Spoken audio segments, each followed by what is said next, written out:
Thanks for unmuting me.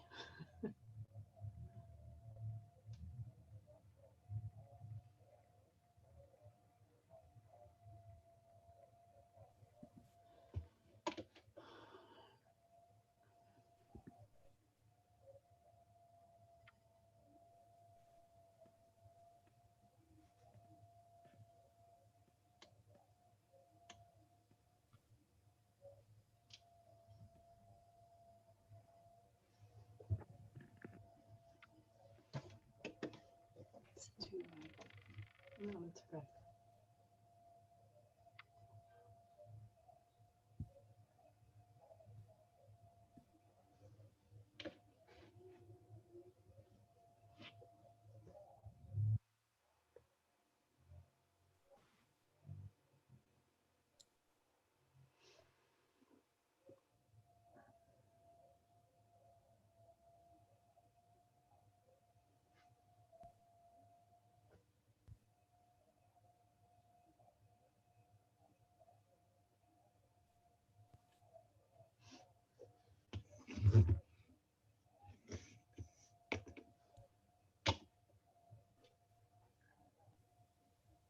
It is 6:30. I don't know if you and Alita want to wait a couple more moments or. Yeah, let's. The numbers started going up. It's like playing in a jackpot game, and they like roll up, roll up.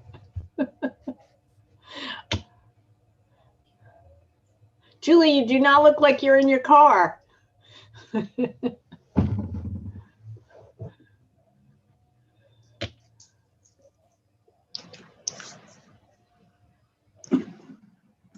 Let's see if we hit 20 in the next 15 seconds, and then we'll speed off. And in the meantime, I just want to say hi, Matt Bauer. Hey, Matt, how's it going?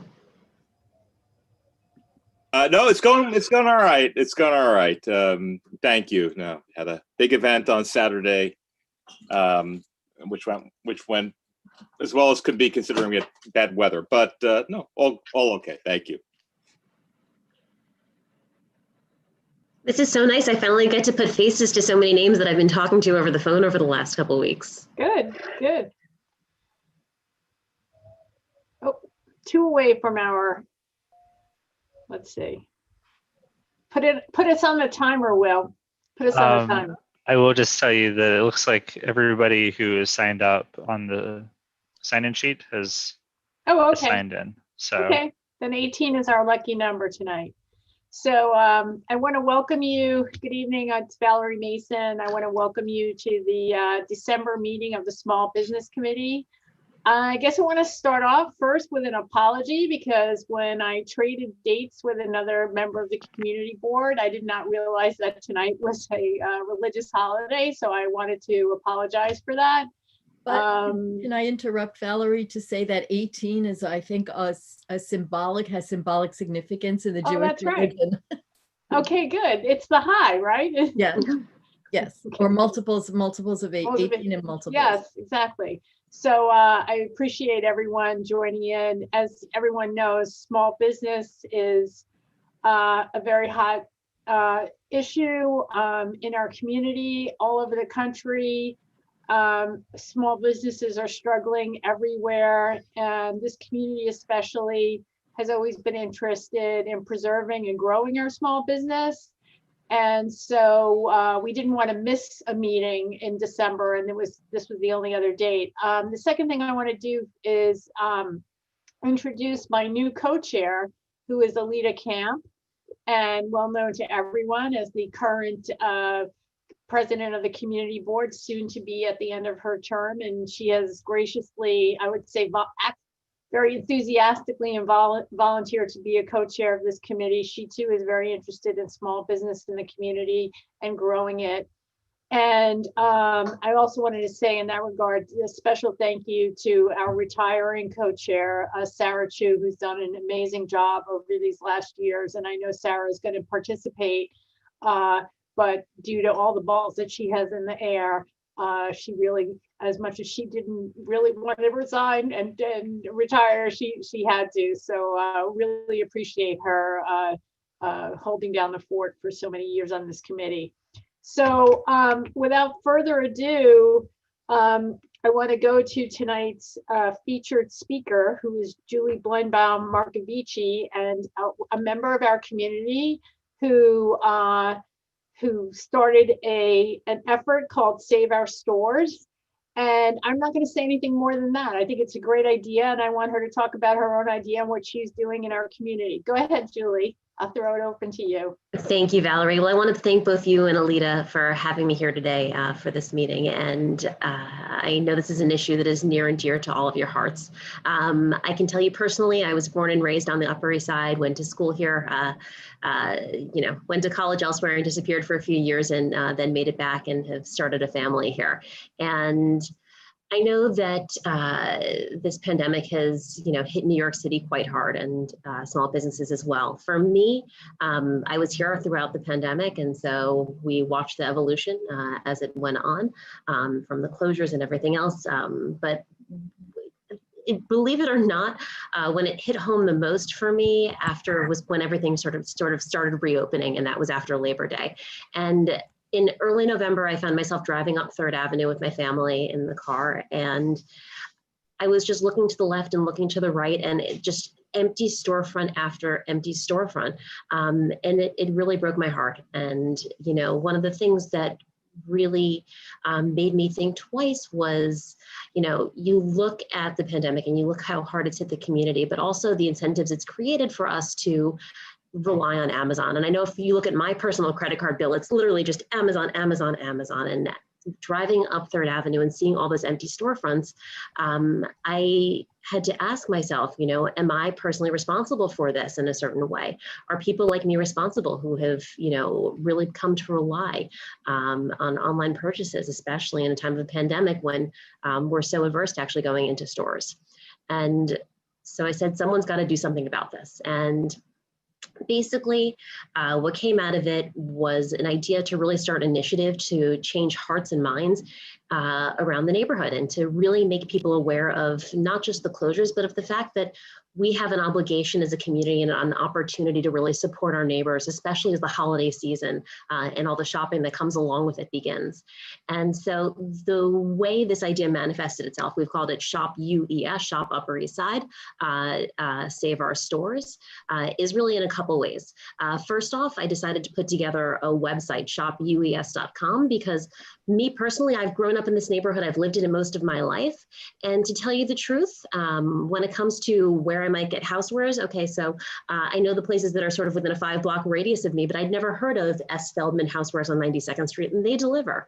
And there are so many amazing stores and so many amazing, it's not just the stores, but it's the fact that these retailers have gone so far out of their way to create opportunities for us to shop. And so both the opportunity, the obligation, but also the idea that there are safe ways to shop these stores was an imperative to really communicate to people. So in building out the website, it's both a directory for Upper East Side small businesses, and we list everything from jewelry stores to housewares to clothing, children's toys, everything you can imagine. And the idea is both to be a resource, both to give people an opportunity to peruse what's actually here in the neighborhood, to provide phone numbers for them, to provide links, because a lot of these stores actually provide online opportunities as well. And to really give them the inspiration as they sort of head into the holiday shopping season and the access. Now, that was a very big project in and of itself, building the website. I actually bought a list, so sort of had someplace to start, at least in terms of the research. But what I found in actually going through that list was that so many of the stores had closed, and that was a ton of the research. It wasn't finding the stores, it was actually going through the list of stores that existed on the Upper East Side and seeing what was still around. Believe it or not, I mean, it's not a scientific number, but I'd say almost 30% of the stores on the list that I'd purchased in November had closed. And so The website, I think, is a very important component, providing that resource for people to actually see what's available and see just the tremendous variety of stores in our neighborhood. But I also thought that we needed a mechanism to really showcase a lot of the items, give people gift ideas. And so we launched a presence on Instagram, which is also mirrored on Facebook, to highlight a lot of these shopping ideas. So whether it's going store by store and highlighting some of the great gifts that they have, we did a piece on Secret Santa, gifts under $25. We did a piece on Hanukkah, different places where you can go to get your latkes, your catering, your holiday decor, all that stuff. We've done pieces on the toy guide. There's so many phenomenal toy stores in our neighborhood.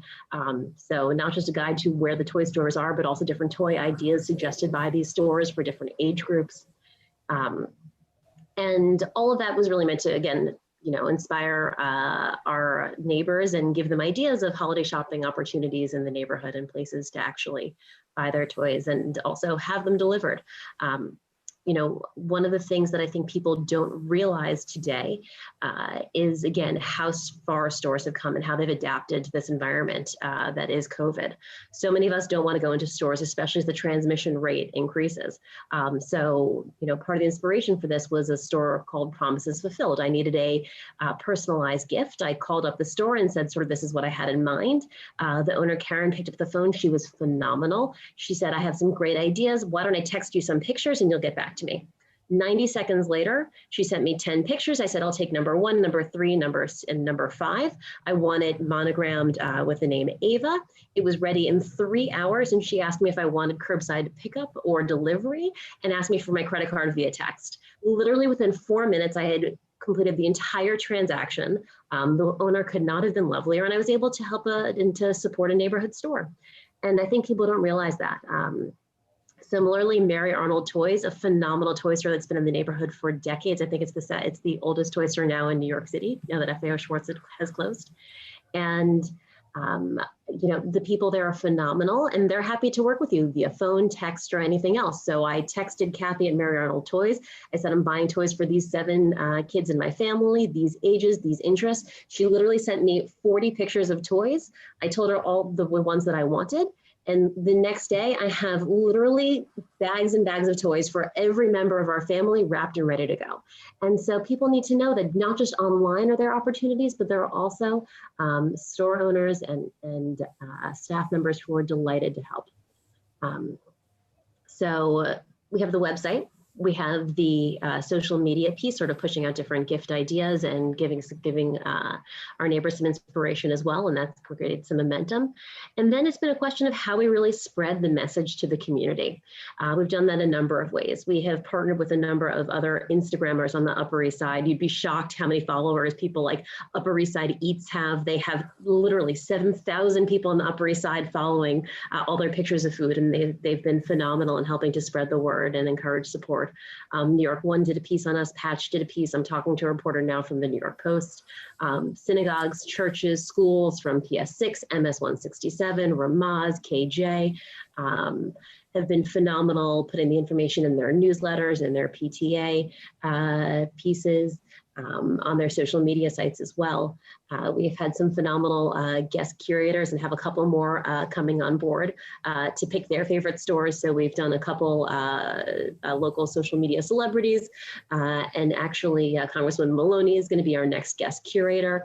And so for us, it's really a question right now of spreading the word and really, trying to make this a priority for all of our friends and neighbors.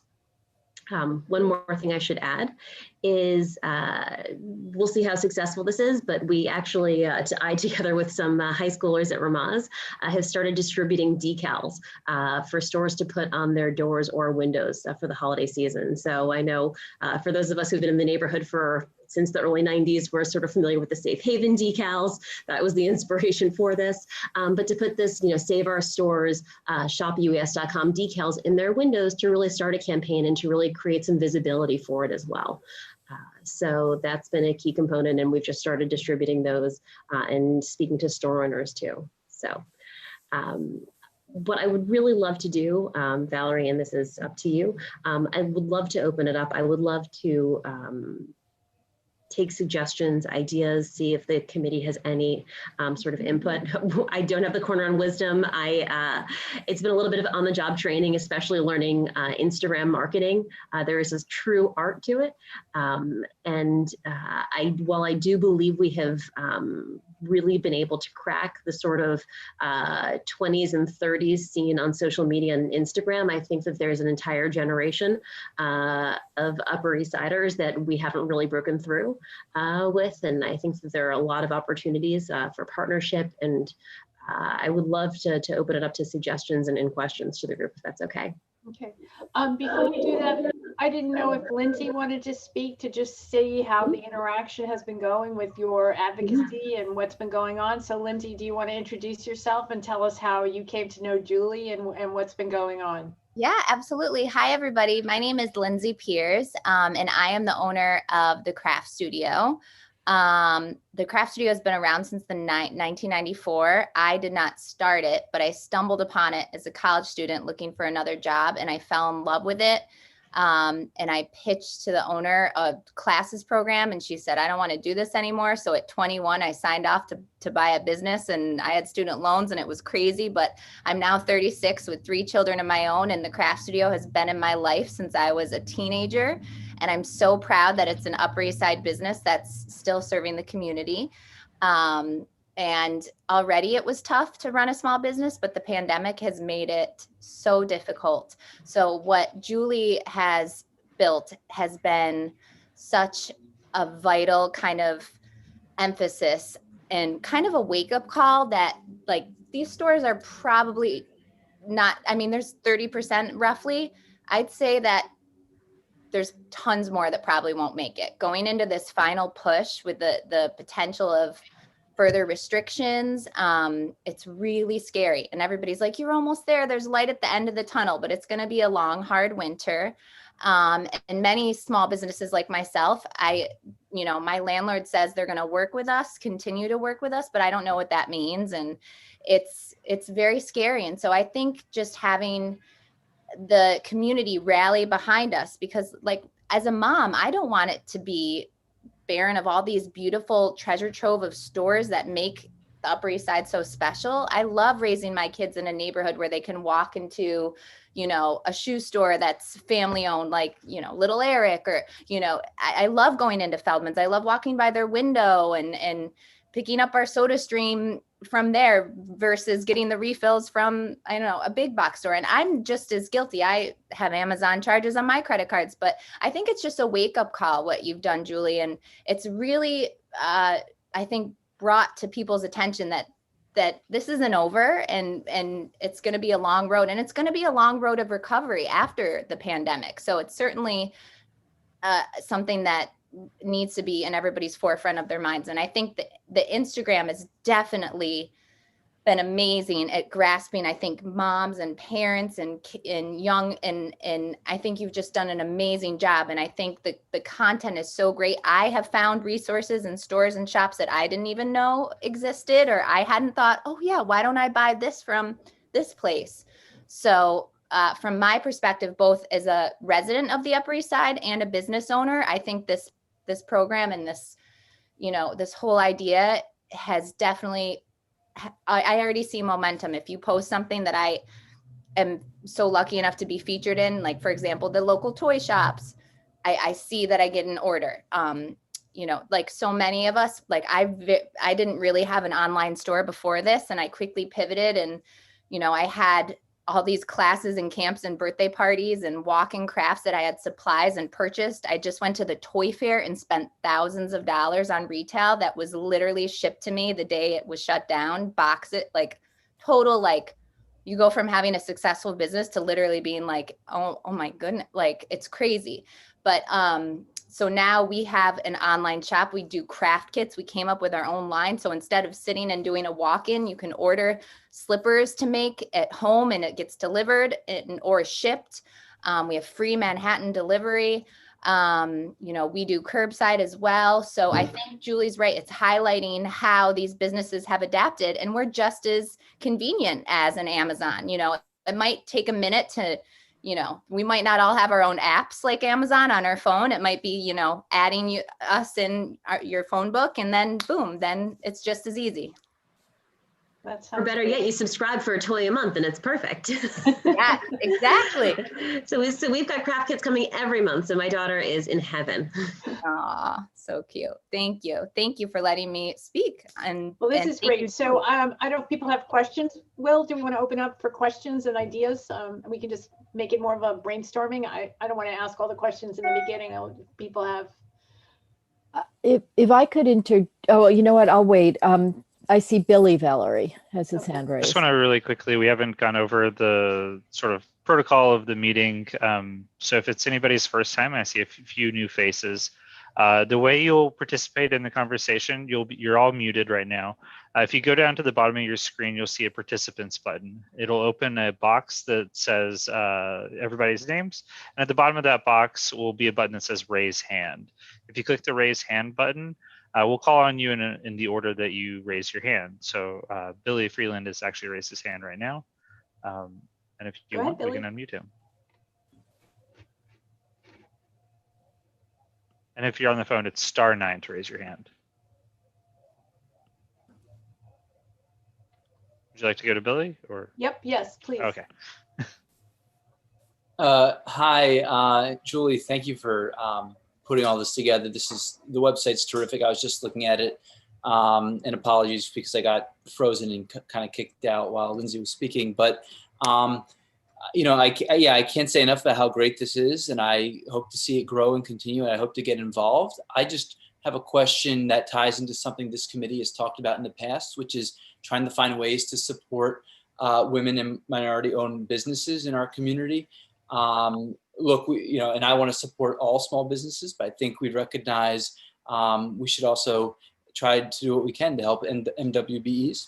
So I'm curious whether that is something you all have thought about integrating either into the website or identifying women and minority-owned businesses in the Upper East Side who can be highlighted in any way. And if not, if that's something you might be interested in the future working with us as a committee on. Thank you. Billy, that's an excellent suggestion. It's actually something we haven't given thought to since all of these businesses are really, truly struggling. And so we're just trying to bring everyone we can sort of in this big bear hug and see what we can do. But I love the idea. And there are actually two ways that I would begin to approach it. First, I will tell you that one of the places we launched and that made a big announcement that really helped us gain some traction was in the Facebook group Upper East Side Mamas. It's got 40,000 moms. Half of whom used to live on the Upper East Side, half of whom still live on the Upper East Side. But we found that in addition to the minority and women-owned businesses that actually have storefronts, which is where we have really focused our efforts over the last month since we started this initiative, we found that there are a lot of people who are, I don't know if you call them local artisans, but people who have businesses that they've started in their homes on the Upper East Side, making everything from jewelry to mask chains, which are all the rage these days. And so a couple things that I would actually love to do. A, of course, help you with whatever the committee pursues. B, as we go forward with social media, we have different campaigns. So one is guest curators. Another one has been sort of holiday guides. We're going to do a series of oldest storefronts and businesses on the Upper East Side, but I love that idea and I would love to pursue a feature on women and minority-owned businesses as well. So I think that's a fantastic idea. So I think part of it's going to be that series and part of it is probably going to be a little further into the pandemic because they haven't been hit as hard as storefronts necessarily have because they don't have the obligations of storefront and commercial rent. Would be to create a category on the website as well to showcase local artisans based on the Upper East Side. So I think that's a phenomenal idea and I love it. And Lindsay, if you have any ideas, we really welcome your input and help on it as well. Because I know it's actually a very small world of local business owners in the neighborhood and you all know each other and get to work together. And I've heard so many stories as I've been working through this, everything from Lester's that bought, everything and anything for camp or, little Eric that was ready for all of the holidays, Easter with all these fancy shoes. And now all anybody needs are sneakers and boots because it's just kids running around outside and nobody's, going to church or synagogue or to birthday parties. So it's a different world than they plan for sure. Should we try Samantha Myers? Hi, guys. I'm Samantha. I co-own Let's Dress Up. I've been on calls with some of you before. It's a princess party and play space on 85th between 1st and 2nd Avenue. It's been there for over 10 years, and I came on board 2.5 years ago, and I'm partnered with Judy Familetti, who's the original owner.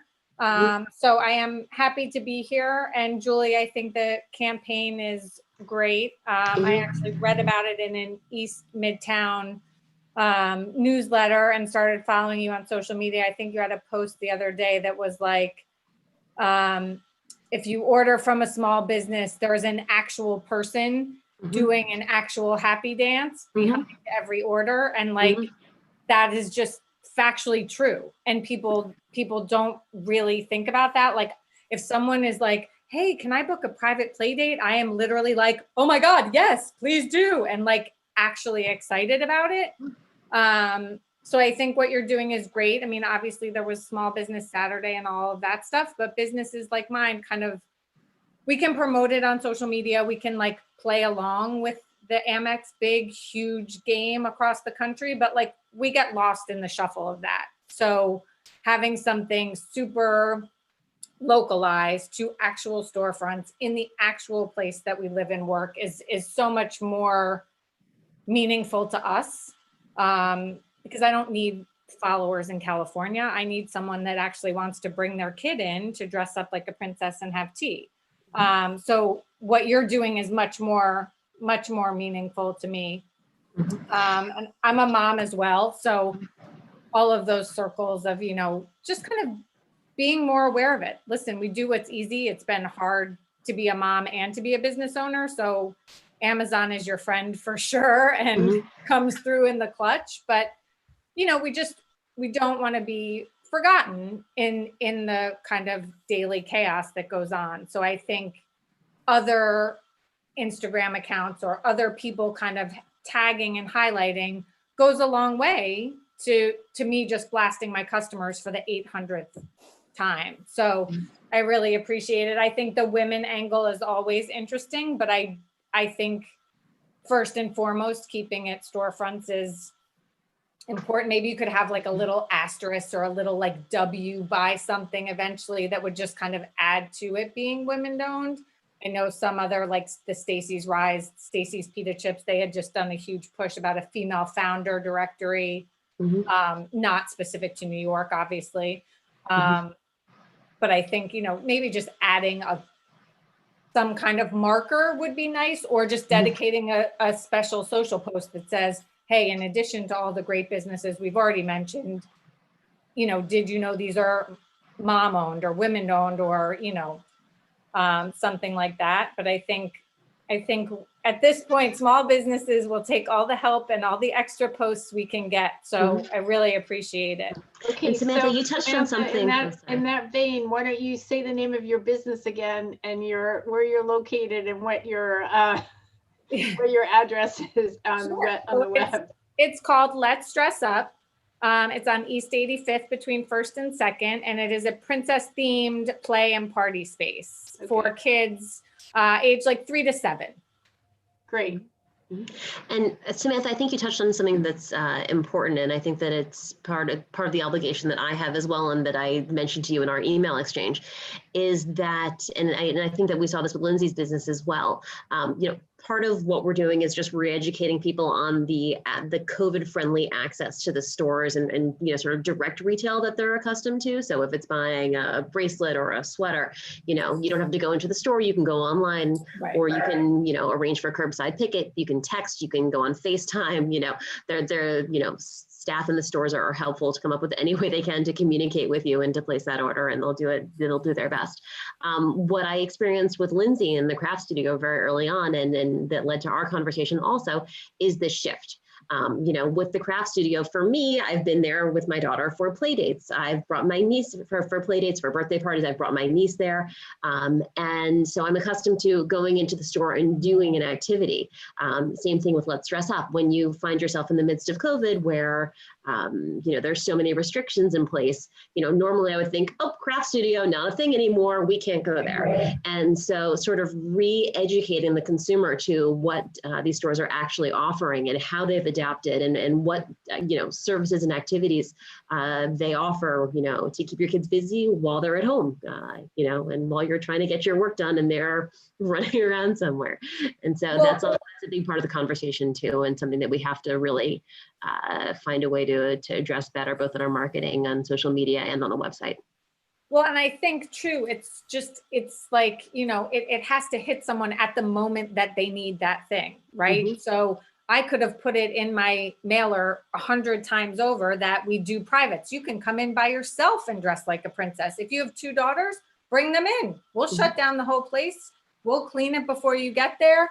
But mm-hmm. if on that day you're overwhelmed and you're like dealing with a meltdown or homeschool or whatever, you're not looking for that. So the more places and trusted places mm-hmm. and sources that can be mm-hmm. goes a long way to making somebody remember or keep it on their mind. Mm-hmm. Yeah. And my new hobby late at night, which Lindsay can attest to, is trolling Upper East Side mamas on Facebook, because every mom every other minute has another question of what should I get my 5-year-old niece who loves, sewing and arts and crafts, for Hanukkah, for Christmas. And so then I'm like, oh, you should check out X toy store for this toy for this store for that.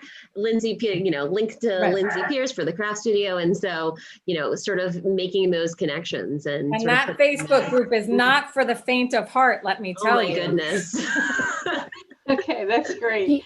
Matt, did you have a question you wanted to ask or topic? No, this is just one more to say thank you to Julie as well for helping to promote the Miracle on Madison event last Saturday. It was really appreciated your postings. It really helped a lot. So to say thank you. Thank you very much. It's the least we can do. It was our pleasure, seriously. Well, Matt, let me ask you this. I mean, what are your members doing in terms of adapting to being more available, via the internet and services like that? Are you actively, is there some kind of, is everybody Instagramming? I am not an Instagrammer, so that's, I'm just curious how. I wasn't before this either. Well, I mean, in terms of, Madison Avenue, it's Long Street, 57th to 86th Street, certainly for, many of the internationally known fashion brands, certainly social media is a big part of what they do. We have also lots and lots of small independent businesses, and they're certainly getting the word out. And, let me just say, Love Shack Fancy opened up on Madison Avenue on 80th Street just last week. They're promoted in Vogue. The Vogue did a big piece upon them, which was really great. But in terms of stores, they certainly all do local delivery without a fee. So that's something that they've been doing actually for a while, but certainly it's a big part of what they do. They consign as well locally. So that's a big part of their work. So that outreach is something that's significant. And even when the stores were all closed before June, many of them, they were allowing one person to come into a store at a time, and they were delivering individually to residents here in the Upper East Side. So yeah, there's definitely a tremendous amount of outreach. And one thing, it's a very big business, but Ralph Lauren, they have their flagship on Madison 72nd Street. Internationally, you can go onto the Ralph Lauren website and you can actually take an interactive tour of the store and actually physically be there. And it really is something that we're trying to tell all the brands that are Madison Avenue, is that there is a cachet that's there. And even if you have locations around the world, around this country, you know, do things from your Madison Avenue store, because that means a lot to someone who, you know, may be internet surfing from, you know, out west, you know, to interact with a New York or Madison Avenue sales associate means so much. So to actually utilize the staff that they have, and the, you know, to do direct, you know, FaceTime videos, and to really connect individually, because there really is a cachet that I think some of the folks take for granted, but really, which is very significant around the country. Mm-hmm. Matt, that's a very interesting point, and we can touch base afterwards, but one of the vendors who actually does those videos or does that sort of 3D photography reached out to me and was very happy to work with Upper East Side stores and give them a very significant discount in doing that. If you have anybody that you want to line up for it, I'll yeah, we should. Okay, so he's on this. Yeah, but the other noteworthy store that I thought was really interesting to mention in terms of creativity and dealing with COVID was Little Eric. The Paz and family has been phenomenal through all of this. A lot of stores are opening hours by appointment only. So if you want to be the only one in the store, you don't want other customers there, they're doing hours by appointment before the beginning and end of the day. For parents and kids who do not want to enter the store at all, they will actually bring a chair outside of the store to the sidewalk, roll out a red carpet, and so you can actually try on your shoes, walk down up and down the red carpet to see if they're comfortable and whether they work for you, and conduct the entire transaction out of doors. So I thought that was really creative and an interesting way of adapting. Valerie, excuse me, can I mention a couple of things to Julie? So are you also having small grocery stores, small local food shops on your listing? So basically, I am happy to add anyone in any category. Until now, I have a couple high schoolers who are helping, but it's literally just been me sort of juggling, and I have a full-time job and 2 kids, so it's me between the hours of 8 p.m. and 3 a.m. So I'm delighted to do and add anything. It's just a question of juggling and what and prioritizing. But I'm very curious to hear what you have to say about the smaller food purveyors. Because they were around as essential workers. The community board did a program, 3 of them with Matt and with the other bid, the East Midtown bid and Carnegie Hill Neighbors and some of the street associations. And we had a few local businesses on. One was a small food store, and he talked about how he was an essential business during the time when only essential businesses could be open, and how much effort he made to make sure that things were safe and clean and hygienic and germ-free. A lot of his business were people who chose to spend most of the pandemic at their country houses or vacation homes. And he was really struggling through it. So I'm thinking of that place and other places, just without mentioning names, that are not the chains that really look after customers in a different way. And because they're so small and we're open, they're not necessarily recognized. That's one thing. The other thing, I'm wondering if this was something you might have an interest in for the upcoming holidays, for people who don't have children, maybe the idea of supporting a store, buying a toy for a not-for-profit, like Toys for Tots, or I love that. Some of those you could have a list of the kinds of places that donate. And another thing that I was working on, this was a few years ago, I think when I first became chair, before I got really busy with it, was working with the hospitals who are willing to give discounts. That we were talking a lot about food places, but also for things like home decoration or clothing stores that were up near the hospitals for the staff, the families of patients or faculty members, that if, and they were willing to promote them in a way so that they give information to, and I guess it depends on the kind of business. They had packets, like welcome packets for people who are going to be patients there and their families, but they also have the doctors certainly, I think, have a healthy income, and the staff.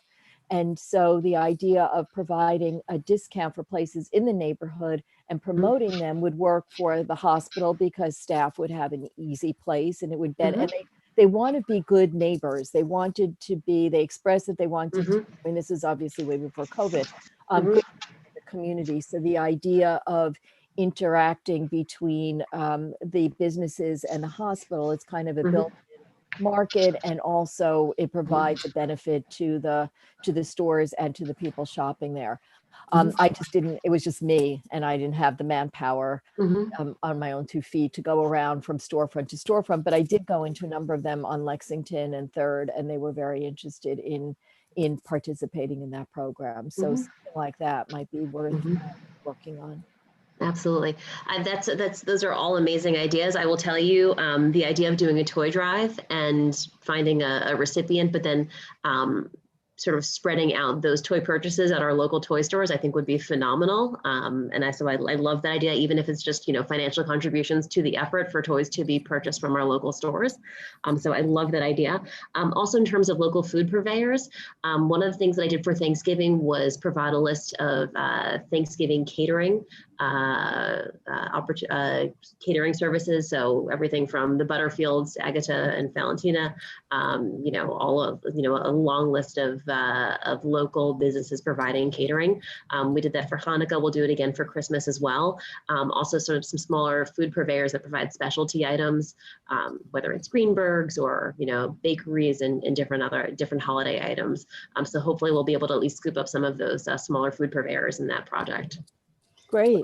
Because I like to. Mine fits into any of those categories. Let me know, and we'll make sure to slip them in. Yeah, I had that little place was very helpful for its neighbors, but also I had started talking to some, because it worked up in Community Board 11, which is just to the north, where some people put money together and were able to get small businesses to provide food to the hospital workers.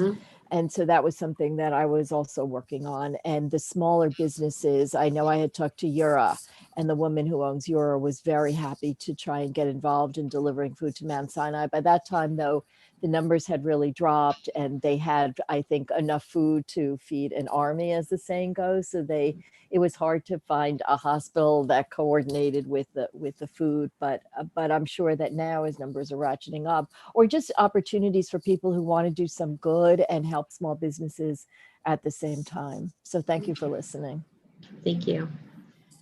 So Julie, I just wanted to ask you, I know that you on the website ask for ambassadors to sign up. So maybe you could talk a little bit more about that and what the ambassadors could help you do. Sure, that's a great question, Valerie. Thank you. So we've asked people to serve as ambassadors. That can take any form one would like.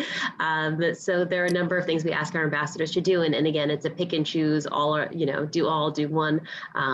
One is very simple. Talk to your friends and neighbors.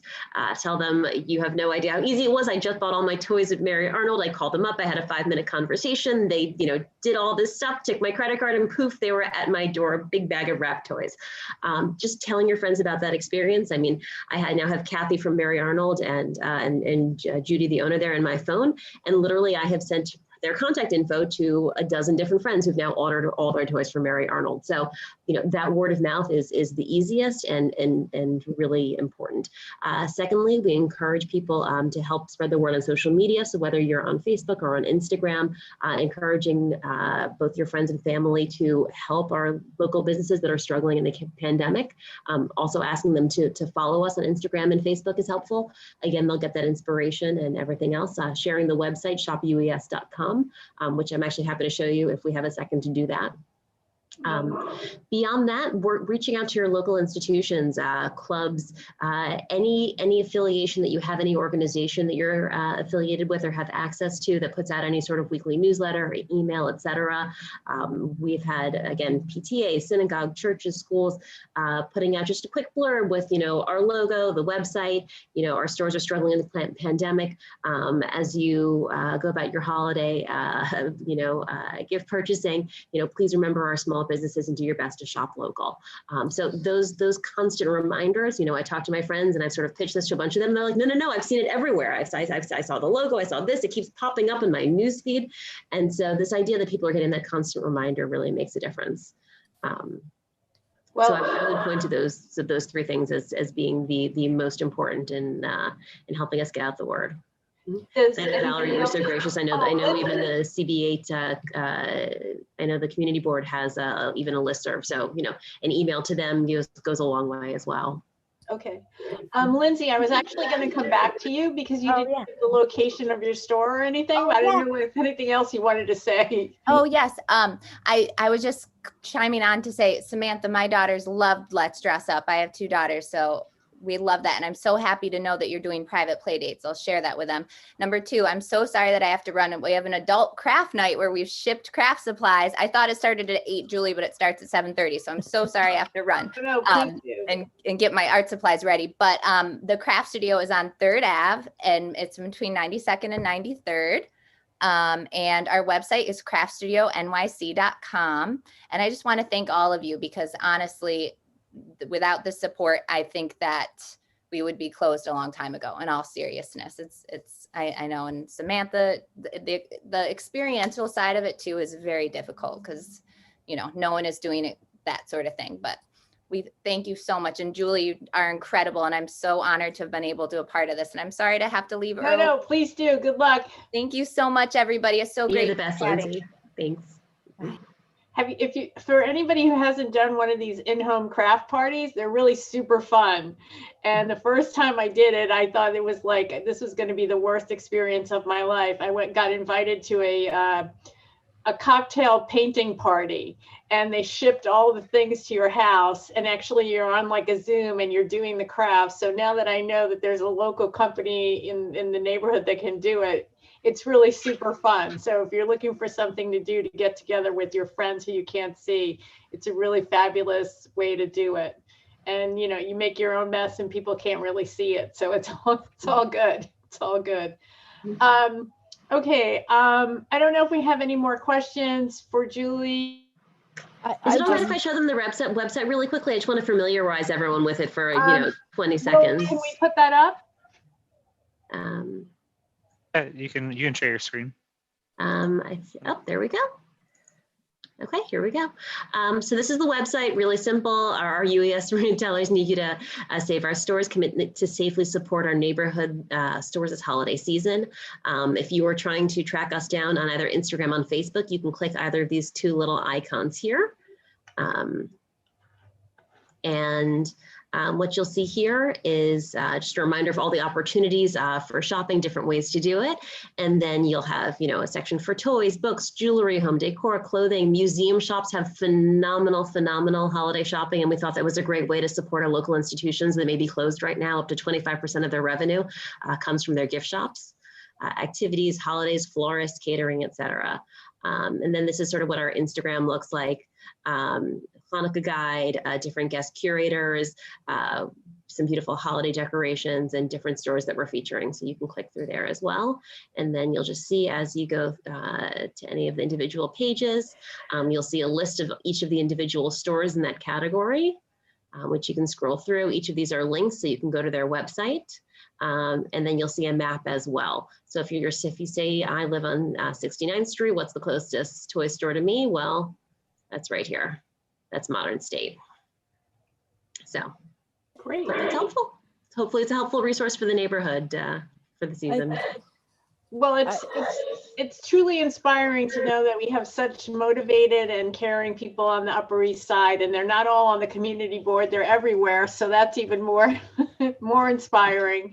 And I'm so happy that you could come here tonight. And I hope that this is the beginning of a beautiful relationship, and you'll come back and we'll keep in touch, and we'll cross-pollinate and help you, and you can help us. And hopefully we get through this together. And it starts a new way of, not a new way of thinking, but just, shop local first, and keep make the shopping, the whole neighborhood is a mix of residential and store ownership of long time, and people, that's one of the reasons people want to live on the Upper East Side. So we really appreciate all your efforts, and wish you a happy holiday. Well, Well, before thank you you for go, everything you do. This committee is absolutely amazing, and the fact that you've committed so much of your time to supporting our local businesses and keeping our community as beautiful and as wonderful as it is, you guys do amazing work. Oh, wait, Valerie- Kaz, did you have a question?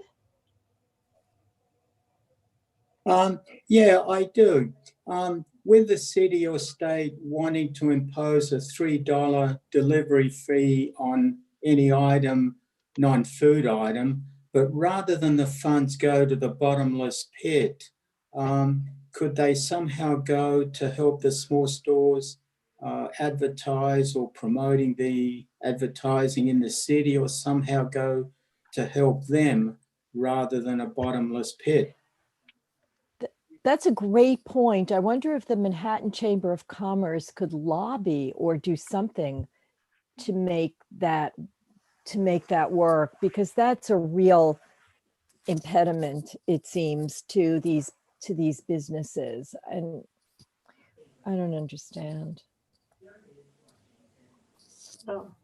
Well, thanks again, Julie. You can Wait, hang wait, with Val- us or have fun tonight at Wait. your event. Thank Before you. you go, can I just add one thing? Julie, this is so important what you're doing, because a big box store is moving into the former Barnes and Noble space on East 86th Street. So, and we're very concerned about that because of impact, of course, on small businesses. And we were concerned even before COVID. So this is essential what you're doing. And also the community board prepared some signage for restaurants and stores in terms of what's good behavior from customers. So Will could send you a link to that. And if you're interested, you could download it, or we could deliver bigger sized posters. I have a whole bunch in my apartment. So that if when I went around, and I gave them out, they were receptive to it. So it sometimes just helps. It's from the community board. Thank you for having me. Our pleasure. Take care. Okay, I guess, are we on old business, new business? I'm open to discussion. We don't really have anything else on the agenda. I see Lou Martins is waving his regular hand. So Valerie? Okay. Lou? Okay, hi. Thank you all. Great work. We are not exactly in 8, but I was asked to sit in on this call to try to maybe coordinate with Community Board 11. We're up here in East Harlem. I'm the manager of Bistro Casa Azul. Invite everyone up and mention you were on this call. I got a margarita for you because we all need a drink at this point. But the reason I wanted to unmute real quick and throw a suggestion out for you guys to maybe start lobbying. It seems like the city's, very eager for us to reduce capacity and close in some cases, et cetera, yada. And that's great. I understand the mindset. But I think that we should ask for and get a little help in the form of any of the following or a smattering of them all. The city and the state could easily allow us to collect sales tax and keep it as a grant or some kind of assistance. That's one idea for revenue. Fees and expenses that the city is now collecting 100% of, and the state as well. For example, we just renewed our liquor license, $5,000 to have, nobody at the bar and have to close at 10. Doesn't seem fair. We're not getting the full, till 2 a.m., et cetera. So things like this, that if we all ask for it together in unison, maybe, who knows, maybe somebody in the city will see the wisdom in actually helping us instead of just looking to get their taxes and fees. These are things we're happy to work with Community Board 8 and the people on this call to try to, make happen. And I offer myself as a contact person if there's anything that we could work on together to let the city know that, it's not just you guys by yourselves, and it's not just us by ourselves. It's a citywide, statewide problem that, something has to really be done. We're the only country in this world, the only industrialized country in the world that isn't offering a standard set of support funding while these shutdowns happen. We're the richest country in the world. Why on earth are we forgetting about all the people who are working and all the businesses that are trying to survive? We've seen a lot of businesses close up here in East Harlem. I know you guys have a lot of empty storefronts as well. And, where's this going to end? At what point does the city say it's more valuable to protect the tax base than it is to just turn their back on it? Thank you all. Thank you. Thank you, Lou. That was very well said. I mean, I know we have some representatives of some of the electeds on this in this meeting tonight, so I hope they're listening to what you're saying, and maybe we can invite back at the next meeting some of the electeds to talk about what they're possibly thinking about for some relief, and maybe your proposals are being heard and maybe can be talked about between now and then. I mean, I think those are great ideas. It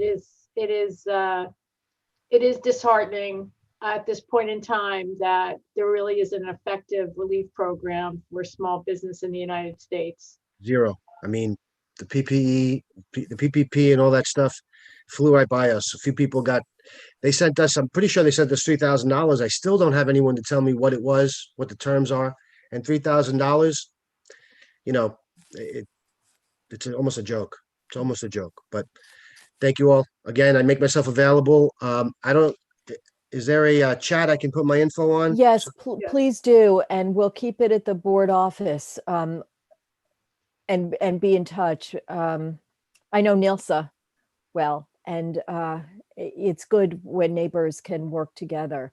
Thank you very much. I know it is very disconcerting and disheartening to be faced with the kinds of economic issues that are facing small businesses now, and they're the heartblood or the heart of the city. Yeah. All right. Well, thanks again. And I'm putting my info in there. Feel free, anyone on the call can feel free to reach out. Thank you, Lou. Bye-bye Good now. luck. Thank you. Anybody have anything else want to discuss or put on the agenda or topics for, I mean, our next meeting? I mean, it is the hardest thing that we're still sitting here waiting for a relief package out of Washington, because essentially that's where a lot of this money has to come from. But there's still, even after the lobbying from even the Restaurant Association, Colicchio, all those people, that there really is an effective plan to help people. Just more, as Kaz is saying, charge more fees. I don't understand the logic, but I'm not sure. I mean, Alita and I are open to ideas of what we could possibly do to help out, but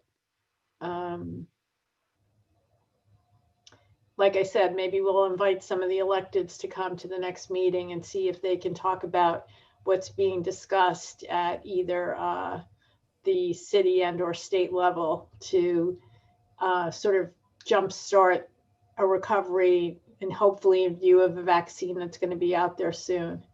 But, you know, we all have to realize, I mean, I think the governor said the next couple of weeks, things could change rapidly and not for the better. So it's going to be tough for everybody. And that's all the more reason, I think, to really think about Julie's program and how we can, you know, support these businesses without walking into the stores as best we can.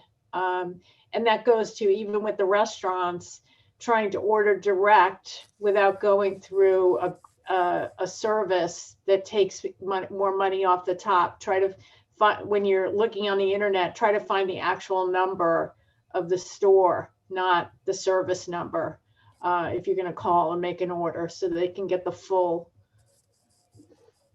And even when they list a delivery app company on their website, to just call the restaurant directly, and if possible, to pick up the food from the restaurant, because the amount of the fees are astonishing. There was just an article that we included, or I included, I don't know if we've sent it out yet, in the update on how big a chunk delivery apps take out of restaurant revenues. I know in New York, the city council has limited it, but it still is a significant amount. And I don't know if there was a cap on the amount of time either.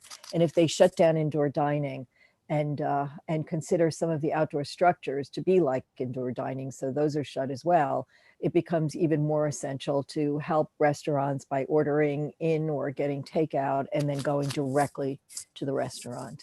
I see Kaz has his hand up. I don't know if it's new, Valerie. No, go ahead. Yeah, while you mentioned the delivery, the third-party deliveries, I can't see why City Council can't restrict, because at the moment they're charging, 15, 20, 25%, which is a hell of a lot of, of cut into the restaurant's business. Yes, it's a huge amount. I think it was even up to 40%. And I think they're almost $1 trillion industry. DoorDash just had an IPO where the price more than doubled, I think, in a day from the initial offering until the close of business that day. It's phenomenal for success for them, for the business that they do. Lou, I see you waving in the distance. Did you want to add something? Will, would you unmute him? I got Thank him. you. Thanks. Yeah, yeah. I just wanted to the city did in fact limit the fees they were allowed to charge, and they're just they're just basically ignoring some of that, which I think is just shows you the hubris these companies have. In some cases, it could be more than half. We stopped using them when they started playing around. We encourage all our customers to call us direct. It's not really that much more work than being on the app. I mean, I guess it's very convenient to just click buttons on your phone, not have to talk to a person. But that extra minute you spend makes a big difference on the bottom line, because and not only that, in some cases, your food is being marked up by the delivery service. You're being charged extra fees, or the food that's being offered to you has been marked up by the restaurateur before you ever saw what's been promoted on those third parties.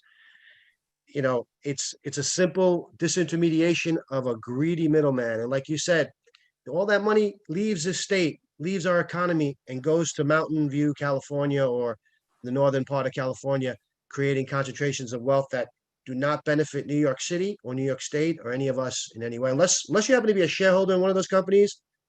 And I think that even shareholders in those companies are going to start to see a change, because this is an abusive kind of, they don't treat their drivers right. They don't treat the restaurants right, and they're making the lion's share of what's profit. So it's a big cost for a restaurant. Well, let me ask you, Lou. I mean, can you tell? Do those orders come in a different way, or does the restaurant really not have any way of knowing? No, you know where they're coming from. Oh, okay. In fact, sometimes there's multiple terminals for multiple different companies. I see. Okay. So it becomes a problem, just in keeping all of it flowing properly. And yeah, but you do know where they come from, generally speaking, unless there are some newer applications that will blend them all in and give you one printer and one sheet. But even then, you are able to code for which service it's coming through. Mm-hmm. So let me ask you. I'm sorry, I didn't mean to interrupt. Go ahead. Also, another thing, what some of the third-party deliveries, they also charge extra service fee to the customer. Right. So the restaurant's paying and the customer is paying extra. And they keep the lion's share of that, because those drivers are working they're running like crazy for a couple bucks an hour. It's really sad. Well, we need to be prepared, because there's success with legislation in California to treat all of the employees and keep them as independent contractors. They said that they're going to start spreading that around the country, because they are emboldened by the success. I don't know if I cut you off, Valerie, but one of the thing, and if I did, I'm sorry, but I just have one quick point, is that the delivery apps justify their fees because they're able to, if someone wants Chinese food, now you get a whole bunch of Chinese restaurants or Thai food or any of pizza, and it's all in one place. And so how are you dealing? You must have a loyal base of customers. Do you market? Do you advertise yourself to get new customers? Was that directed to me? Yes. Yeah, well, we're open about going on almost 3 years now. So before the pandemic, we kind of started to get our bit of loyal base. We have a lot of referrals, a lot of word of mouth.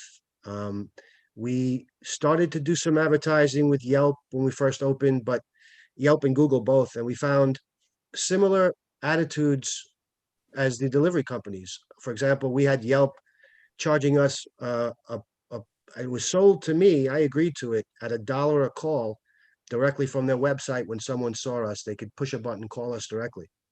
And Google had a similar service. I would get all these calls and there was nobody there. So I was being charged for fake calls. I was being charged. Google charged me $6.30, more than $6 for one of those calls. And I tried to get an explanation. And the explanation was basically, well, you're bidding. So this is an auction. So it can go anywhere, this can go up to $15 a phone call. And again, we didn't even get customers from this. So I just canceled that. If Google has to rob a little restaurant like ours, then there's something wrong with this world, but there they are, overcharging, double billing.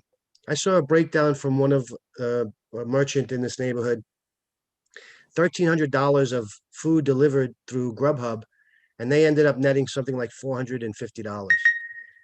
That's insane. That now you're working for them because your food cost is more than that. And then you figure in your overhead, your insurance, all the other expenses just to be there. You're literally paying for them to take the food. It's silly. Is that a Some cases. contract that's like is that a month by month contract that you enter in with Yeah, Google? I mean, you could cancel whenever. There's really no. Oh, okay. At least the ones I've dealt with were, cancelable at our discretion. But yeah, I get into it. It's very simple for me. I mean, I understand the convenience end from the consumer's point of view.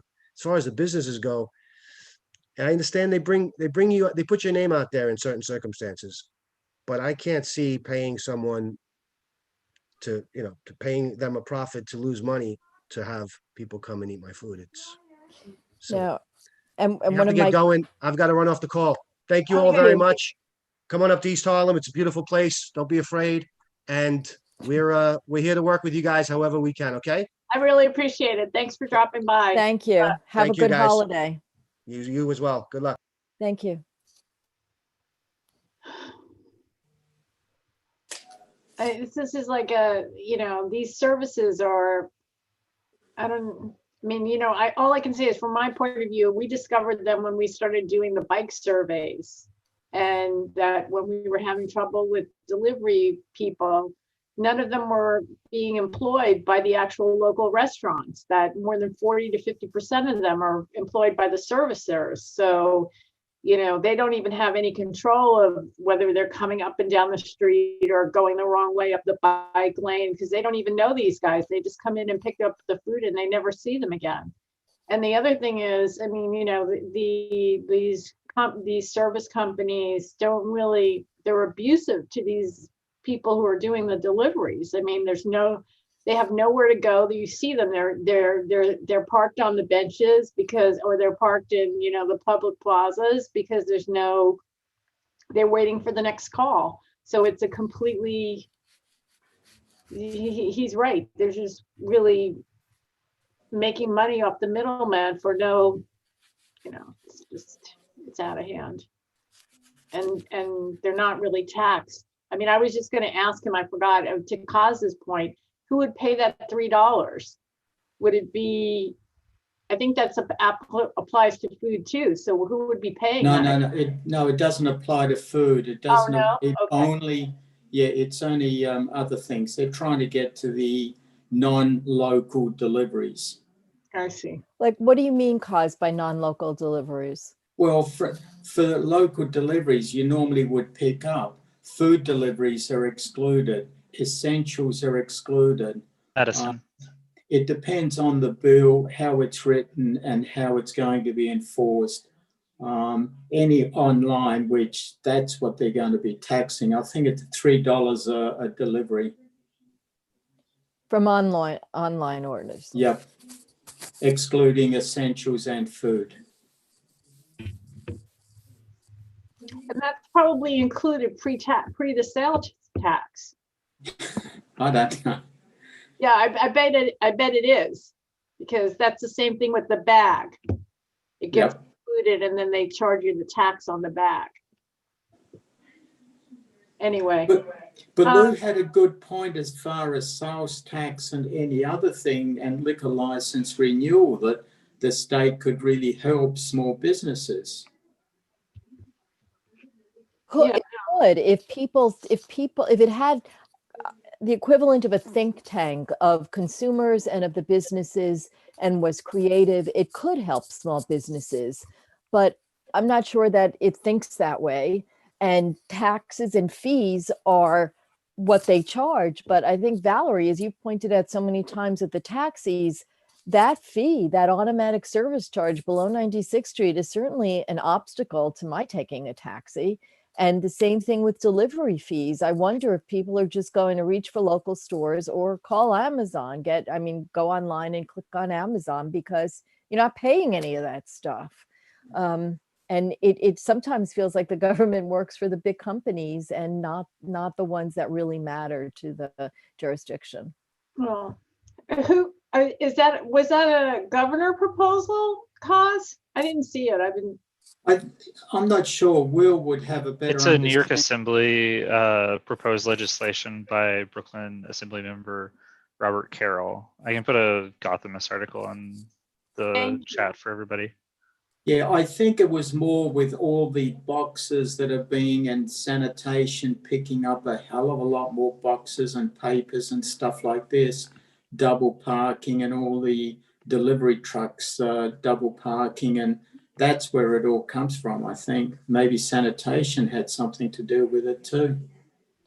Well, looking at the Gothamist article that Will included as a link in the chat, the photo is of Amazon of what looks like 100 boxes being dumped. The photo is not really representative. I mean, that's just one like journalists or editors put into it. Well, I'm not familiar. I wouldn't. This is a pretty regressive tax against your everyday New Yorker. So what else is new? Yeah. Sorry, that's my editorial. It says that the justification for the proposal is as a check on quote Amazon's dominance of the retail landscape. But what might end up happening, it sounds like, is that it's going to really have an impact on small businesses. It would. I mean, in terms of size, Amazon would be a lot, more able to pass that along to their customer than these small businesses that are struggling for every dollar. I mean, I don't know.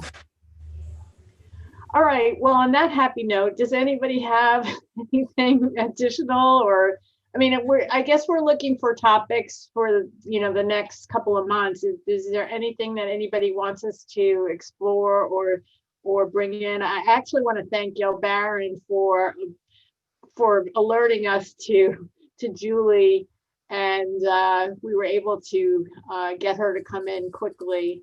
So thank you, Gail. I appreciate that. I mean, I'm happy to, and Alita as well, any topics that people want to discuss and try to put small businesses together. And, Matt, don't be afraid to call us if you want to try to do something together.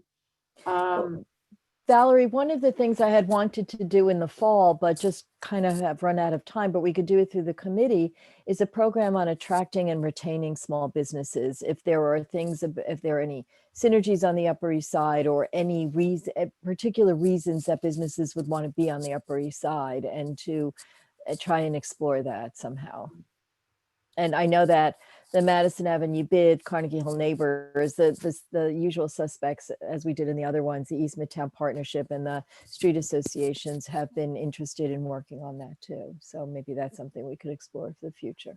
Well, I mean, I'm not really familiar, maybe causes, I mean, I don't understand with the trade group for restaurants in New York, if there is actually one. There's a hospitality alliance, and the head of that is on CB7 across the park. But that's more than just small, isn't that? It includes, I think there's not like a local one, is what I'm saying. Not that I know of. And I think Mick would have introduced it because he was really involved in the programs that we did in the spring.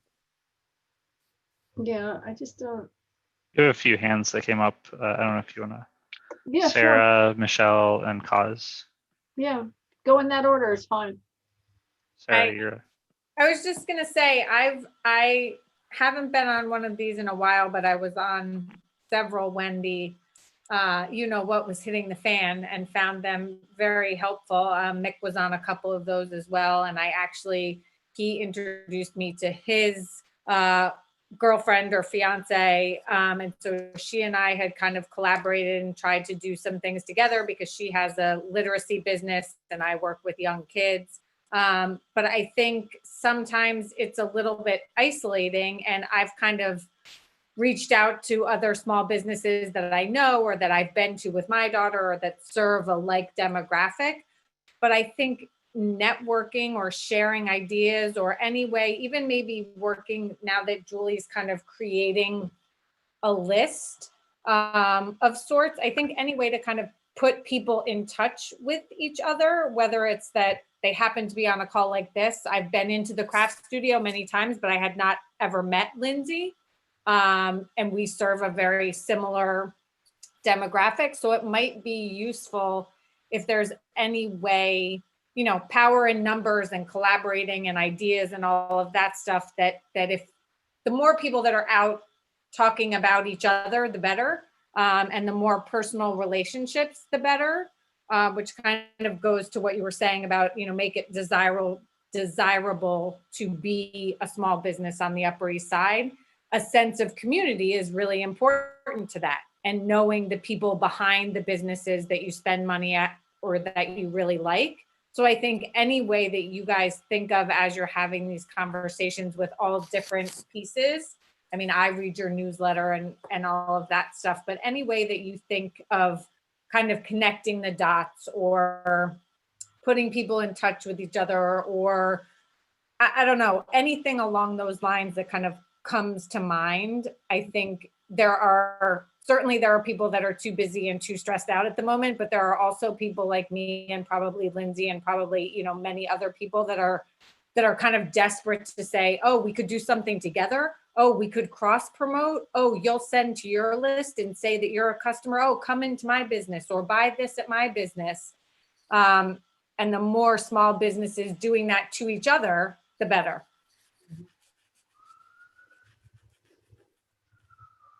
So that's my 2 cents just about kind of networking and well, I mean, do you think that should be like we create like in each meeting, like a 15-minute clearinghouse for small businesses to come on and maybe come introduce your business to the community board? Maybe. Okay. That's a good idea. Just something to think about as you guys are in many more of these conversations than I am probably, but just something to kind of have in the back of your mind as you're having these meetings and talking to various people. I mean, that's the hardest part. I mean, you know, like you said, you're completely stressed out trying to keep your business open. And these events that we have at Unite, you know, the last thing you want to do is come and spend an hour with us. So we really appreciate you doing it. And we're trying to figure out how to make this useful for the small businesses as well. I mean, one of the things I was thinking about is sort of changing the time of the meeting. Like small businesses usually open at 10 or whatever, maybe switching up the meeting times to make it like 8:30, or you know, if we had tried to do this chat and bring you all together, that would be more of maybe a morning meeting. I mean, as opposed to an evening meeting. I don't know. The Small Business Committee, Valerie, a couple of years ago when did this, they met at Ronald McDonald House at 8:30 in the morning. I think Mick and Sarah were co-chairing at the time, and a number of small businesses came, and it was just a round table to talk about the kinds of issues that Samantha's raised. Mm-hmm. Yeah. Okay, I mean, I think we can try that. You know, see if we can, you know, maybe use Julie as a resource to sort of do an invitation out, and then see if we can pull people together and just sort of brainstorm as to how we can be effective helping you. And I think the cross-pollination thing is great too. So we'll put that out there as an idea. Does anybody have anything else? Will, can you see anybody else with a hand? Michelle and Kaz have their hands raised. Okay, Michelle, then she hasn't spoken. Yeah, what I was going to say when you were talking about local small business networks, that's a function that the bids play. And so what you might think of is maybe bringing the bids to a meeting. You know, you've got many in our area, but that doesn't mean doesn't have to preclude the bids from other areas. But you've got Madison Avenue, as you know, Matt is here. You've got the East Midtown Partnership, but there's no reason you can't bring in also Andrew Riggy, who is the one who represents the entertainment and restaurant industry.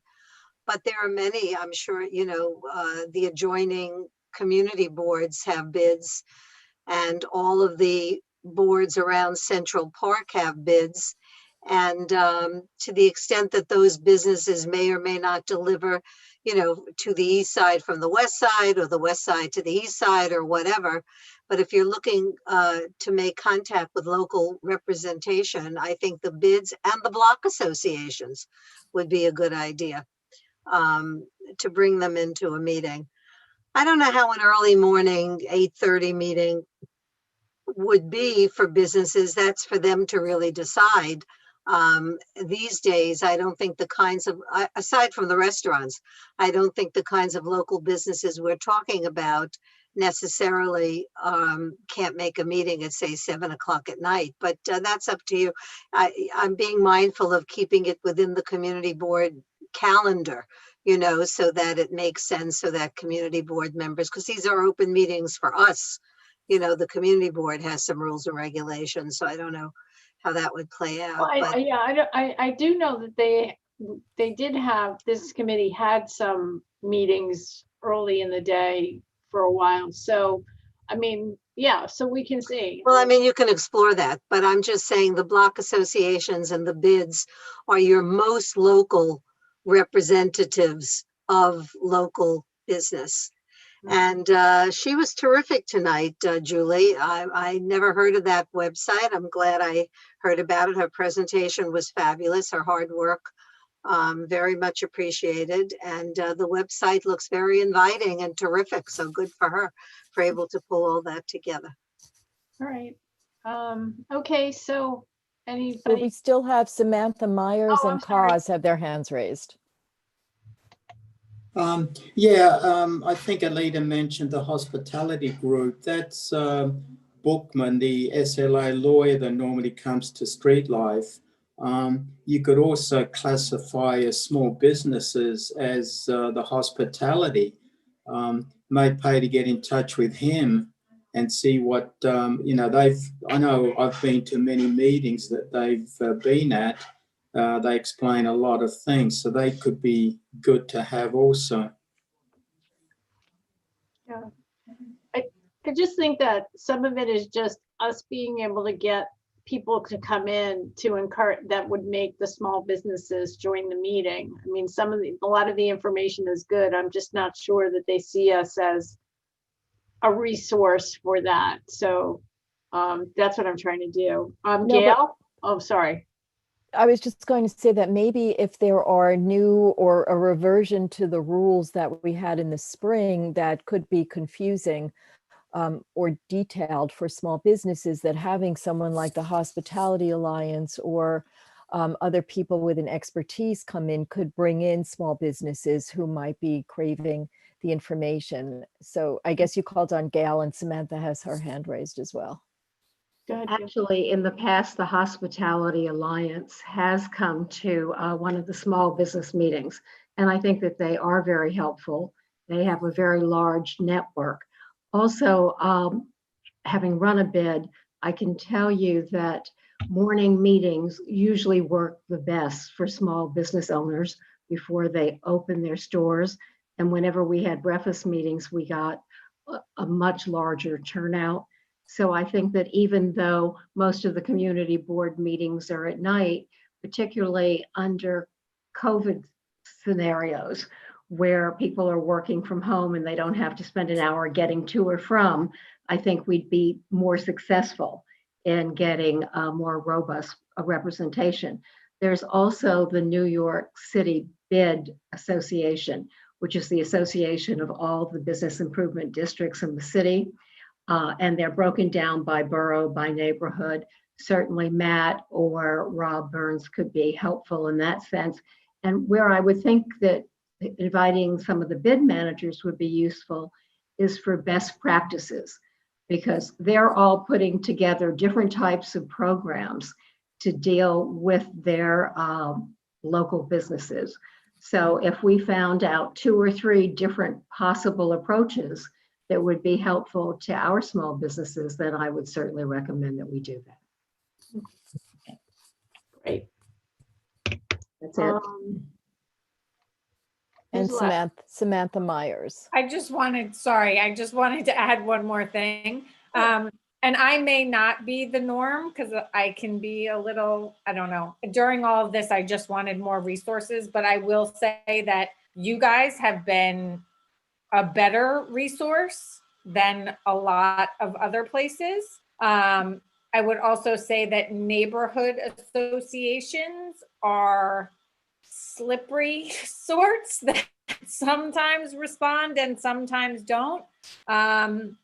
I've reached out to tons and tons of places. Like I've been to the Councilman First Friday meeting to introduce my business and see what else we could do. I've reached out to neighborhood associations, Manhattan Chamber of Commerce, you name it. I've been trying to kind of take in all of the resources and educational items and networking available to me.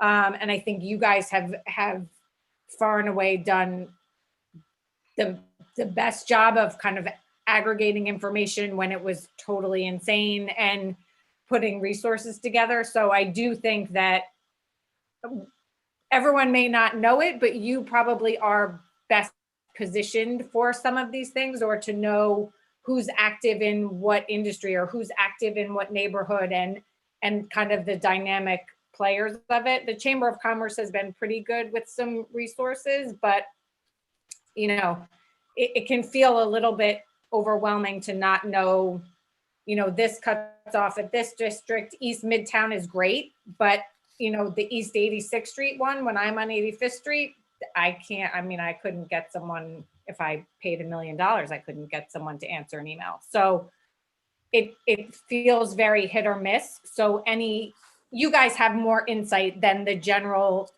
kind of layman business person out there, is my only. We appreciate that. I'm not going to take any credit for it, but we appreciate you saying that. Okay. Well, I think there's a lot of food for thought here and a lot of planning we can do to try to be as helpful as we can. I think we heard a lot of good things tonight, a lot of interesting ideas to follow up on, and so we will. I'll let Alita close out the meeting. Thank you, Valerie. Thank you, everyone, for coming and participating in this. We all know how important small businesses are. So, and we're all working to keep them afloat and keep the Upper East Side alive and thriving. So stay tuned. We'll send out an agenda for the next meeting. Is there a date, Valerie? I don't know. I have to rely on Will for that. You guys, you're going to keep your first Monday of the month, right? Yeah, I think that's what we had talked about. Yeah. Yes. So January 4th, 6:30 p.m. Wow. So stay tuned. See you there. We'll talk about starting earlier. We'll talk about guests. Thank you all. Have a happy and safe holiday tradition. Well, I guess it's not traditional anymore, but happy and safe holidays until things do get better, and maybe there is a light at the end of the tunnel. But in the meantime, we'll be supporting you and working to keep you in business. So thank you. Buy local. Buy local. Good night. Good night.